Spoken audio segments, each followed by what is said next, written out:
later, Ice. But hey, this is something we're a little bit more used to. Both of these tried and true veterans going at it once again.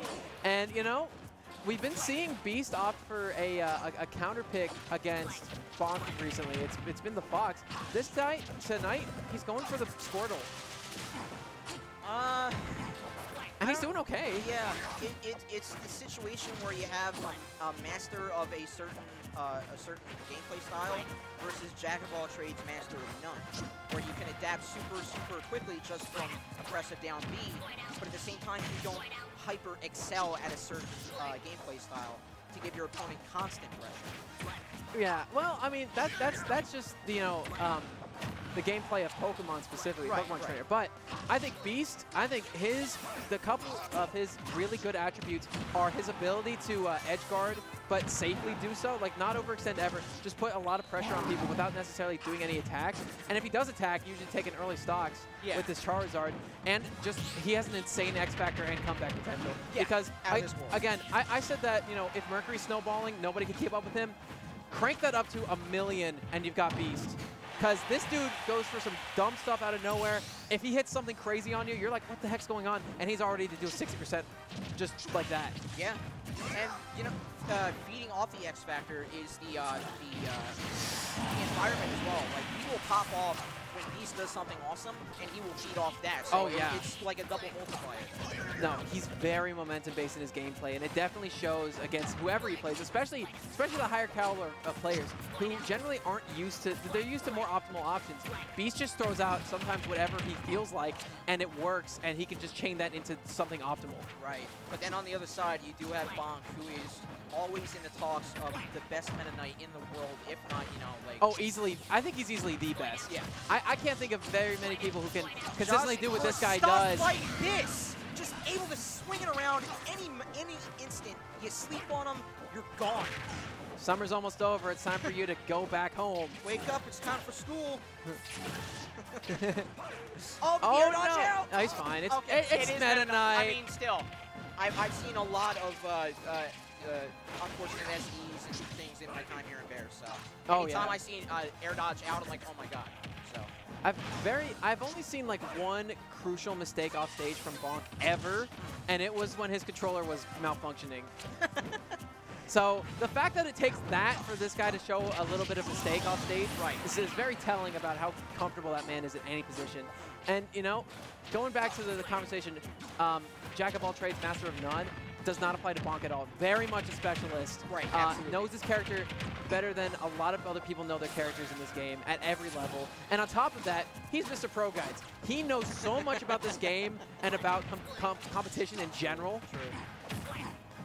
So, you know, Bonk is probably, he's like the wise and old sage of this scene. But he still plays a cheesy, gimmicky character like that. I just know the personality of Bonk. He's just so not that type when you're talking. I know, I know. Challenging the Charizard though, but it gets a stomp in again, like you said. Beast with that X Factor, able to take a mile with an inch. He's able to swing around. Oh no, and he whiffs. Man, whiff city. And another air dodge out, but that'll give Beast still free reign on stage, and there it is. In. Yeah, great patience from Beast, recognizing that he doesn't have to overextend, catches him on that platform. And you know, for someone who's usually afraid of playing against Bonk with a character like PT, Joel's making it work tonight. Oh yeah, without a doubt. I mean, he is trying out the Wolf as well, so you know he has a little bit of crux of a character playstyle to bridge off of. So he does know how to adapt a certain way when you have a strict toolkit.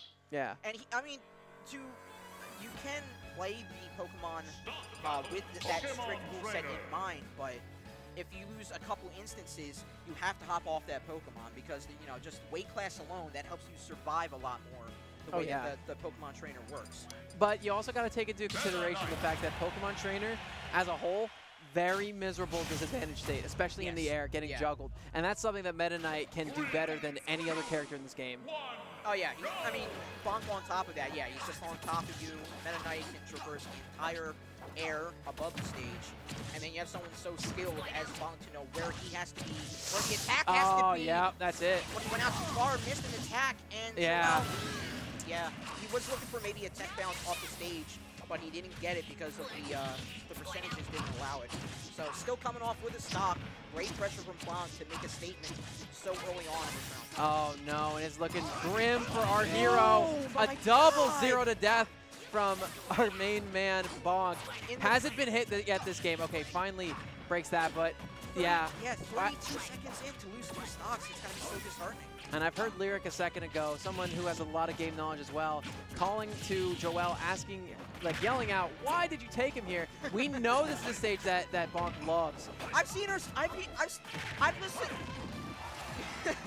She has said that 3 times tonight. I just don't think she likes small battlefield in general. I just don't think she likes seeing her hubby go up against, I mean, yeah, that's a given. You know, Bonk on his favorite stage. I think she has a deep-seated bias, though, against it, though, against small battlefield. But, yeah, Joel is feeling that same bias right now as he is Bonk still racking on damage, even though he's in a comfortable lead. He can let Joel come to him and, you know, 1 or 2 whiffs, and if it leads to a stop, he's still primed to take this game. And he will do so right now. Oh, my God, 98 alone. 3 stocks all. What a defiant turnaround from Bonk in that game, too. Yeah, I mean, looks him dead in the face after a very close game 1 and said, all right, time for me to play. Time for you to go on a ride, Sonny. We both looked into the abyss. The difference is you blinked.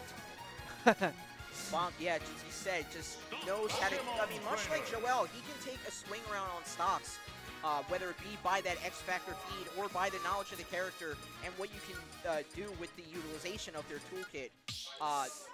We are at 1-1. Lyric, I'm going to have to DQ you for coaching if you keep screaming like that. All right, well, look, Joel. I was going to say, once again, you want to talk about defiance. Yeah. Joel's got it in spades. From both of them, yeah, it's still anybody's game as we get this game restarted. Yeah, oh my God, but Bonk making it his early. Yeah. For Squirtle, you have to lock down the flow of the gameplay as quick as possible because he is a combo character. But if you don't have it, he's just going to get so wrecked by combos himself. He does have a couple of his own there. Great double forward air and a tomahawk and up air. Great turnaround to make it basically even. Again, back and forth from these guys. It is going to be anybody's game down to the wire. Yeah, and then need a little bit of momentum absolutely helps Joel here. I mean, he's working really hard. We're seeing a lot of Ivysaur right now, which is, again, something new that we don't like to see, or don't usually see very often from him. But he's making it work. These disjointed aerials are really coming to fruition here. Absolutely. Yeah, just the way that, you know, Bonk likes to control this, the air. Yeah. Those disjoint hitboxes, whether it be from Vine Whip or from a simple forward air, that is space enough in order to disrupt how Meta Knight is going to move in. And right now, Bonk is trying to find a way around it while he is sitting 1 stock difference from the last game, but in the same position. Great chunk of damage from that Flare Blitz, and the safety of the flamethrower will get him back on stage after the bounce back too. Joel is absolutely snowballing right now, doing an amazing job of just clawing his way into a very definitive lead. Oh my God, that was so dangerous. Yeah, I think he's trying to be a little bit too patient there, and he whipped this opportunity, but he does the bonk, throwing out an F smash out of nowhere, and now this is a complete reversal of fortune between games, and he falls out again. This is absolutely what he needs right now. It is such a mirror of the last game that I'm questioning if someone didn't flip around the screen. Yeah, honestly. Are they playing reverse mains right now? What's going on? Wow, oh my God, 162. Triple Flare Blitz! This man is crazy! And he lives! 176 damage. He's not caring about any burn damage. He is the king of the flame. Charizard on deck, 91 damage, and pursuing. Joel is on fire right now. Yep, max rage too, so he will be popping this balloon in any second right now.